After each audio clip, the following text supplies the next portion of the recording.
Welcome back. This is still Thermal Mermaid, and you're right smack in the middle of a 6-part tutorial on the very beginner information that you need to start making DIY soap craft at home. This is tutorial number 3 of 6. If you haven't watched the first parts, you can skip over to part 1 and watch from the beginning. And if you'd like to follow along with a downloadable ebook, there's a free book available that goes along with this 6-part tutorial that includes this module and 2 more complete modules along with 15 homemade soap recipes. You can grab that at the link below. Now don't forget, if you want to see the other 5 parts to this tutorial, you need to subscribe to this channel.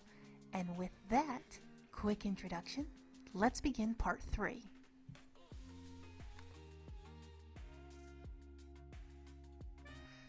Lesson 1, Part 3.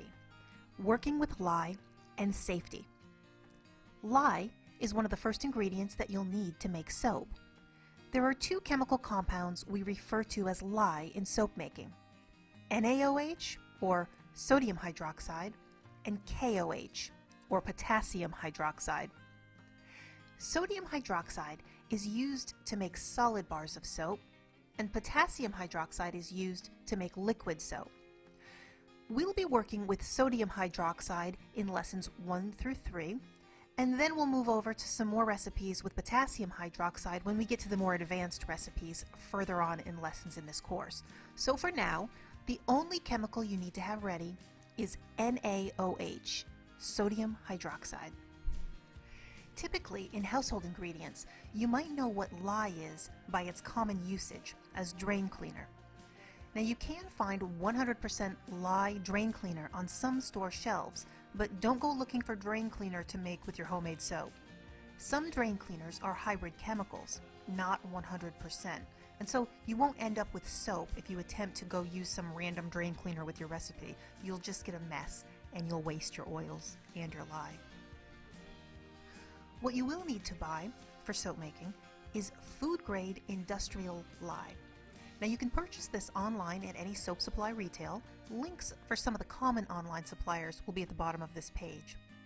And when it arrives, it'll come in a secure bottle in the form of dry white crystals. Now when dry, these crystals are inert, and if you touch the crystals, nothing will happen. They won't burn your skin. It's basically just like touching a handful of salt. But I recommend that you do not go sticking your fingers into a pile of lye crystals.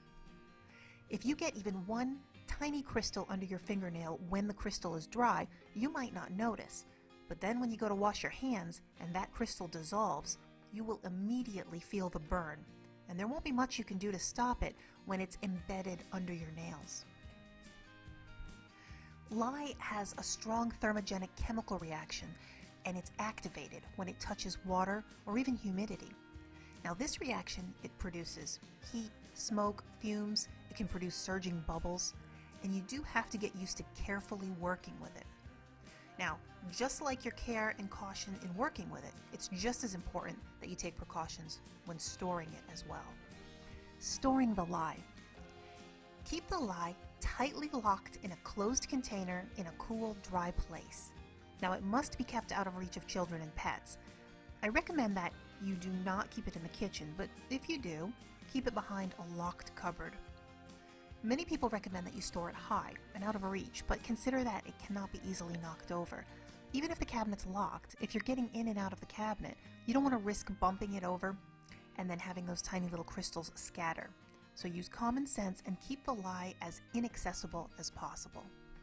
Now, as a side note, because you need to keep them dry, these tiny little crystals are prone to becoming static charged. So if you do end up scattering them, they like to jump and stick to surfaces, and then you end up chasing every individual crystal.